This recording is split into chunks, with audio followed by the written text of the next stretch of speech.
Okay, and then we are down to the last slide, the punchline, the culmination of the story, and I think this one is phenomenal. So, Shai, well done for actually picking that picture as well, because it really represents what is about to happen. So let's see what the Quran says about it, and then what the Sefer Haggadah says about it. So Very, in very the sexy. Quran, well, yes, I'm not going to judge. So, Surah 27, verse 44. It was said to her, enter the tower. Then, as soon as she saw it, she reckoned it a pool, and she uncovered both her shanks. He said, surely it is a tower smoothed of crystal. She said, Lord, surely I have done injustice to myself, and I now surrender, i.e., I am a Muslim, with Sulaiman to Allah, the Lord of the worlds. So, did you understand this verse? It's for me, it's like an insult to the intelligence. Yes, exactly. Well, yeah, I mean, from what I get from this verse, is there's something in relation to, they say shanks, but presumably it's referring to legs, I suppose. And then it's talking about smooth tower, crystal. Okay, so presumably I can see how this is where the tradition is then derived about the whole leg hair thing. But that's not explicit even in the verse. No, It's the hair is the hair is the Jewish part. That's okay. But how come you see a crystal, like you think a crystal is water, and that what made you become a Muslim? Or so? Alhamdulillah. Alhamdulillah, yes.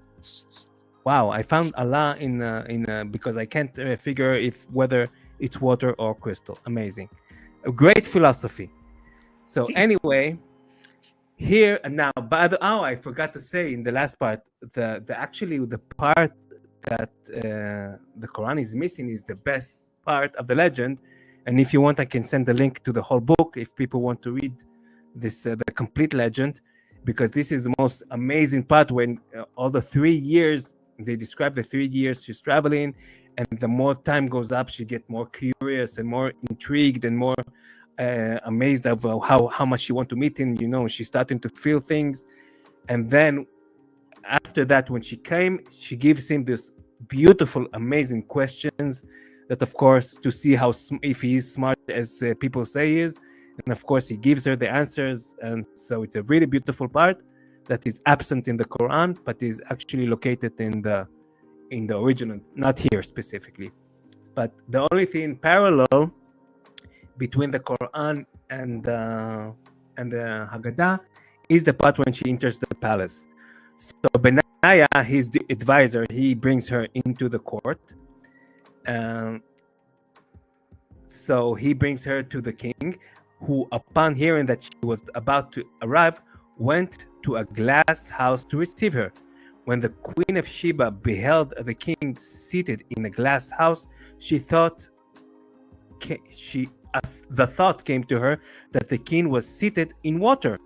So, in passed through what she believed was to be water, she lifted her skirts, just like in the Quran, exposing her thighs, just like in the Quran, and the hair of her legs became visible. The king was moved to say, "Your beauty is a woman's, but your hair on your legs is that of a man.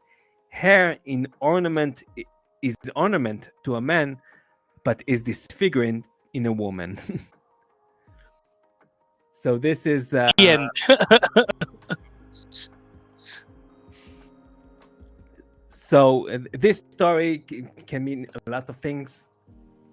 Basically, I think it's basically Jewish humor. That's all it is. Well, it's funny. I mean, if it's expressly, like, at least trying to be comical, right? So it's reasonable to assume that's what's going on here. It's not trying to state history or fact. It's making a joke.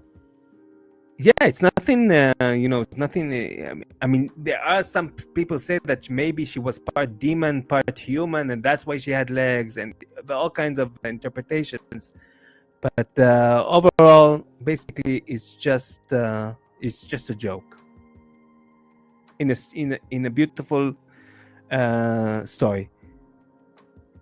Yeah, and this is exactly how you would actually write a story, because you have this power struggle to begin with, and then you have this romance, like say, building up to the conclusion, and you're actually expecting, oh, at the end, they are going to get together and live happily ever after. And instead of that, the author is actually hit with he subverts your expectations. It gives you the punchline, the joke, where you have already been empathizing with Solomon throughout all of that story, and then that happens. And it's just a shame that that's actually not in the Quran, because it's the best part of the story. It's the climax is being removed. The punchline is missing. Oh, yeah, she became a Muslim. That's the punchline. That's the punchline. That might be even funnier than the original joke. I always think that the story was told to many young, excited young boys, young teenagers who studied the Torah. So the story was told to them, and the rabbis were trying to, before they get over their head with their imagination, they make them. Make their temptation go down with this part of the hairy legs, so they won't get too excited. Actually, she had hairy legs, so don't get too excited, guys. Go back to Torah study. Yeah, it's okay. Don't read the Targum anymore. Just go to Torah. But also, is just how it is actually expressed in the Quran. It really makes no sense. I never paid attention to this, and this is something that I have encountered so many times. You read the Quran first without any explanation, the first time that you read it, and you just try to go with it, and that's it. You don't realize that it actually doesn't make any sense. So she thinks that she enters a tower, which is, she thinks that it's a pool. She actually shows her legs, and then she says, I have done an injustice to myself. Showing legs. Sorry, is that what? This is because because women need to actually be covered completely. It's like the whole punchline of the whole thing is that the disservice is not that she showed her legs, and at a time when it was perfectly acceptable, but it is the hairy legs.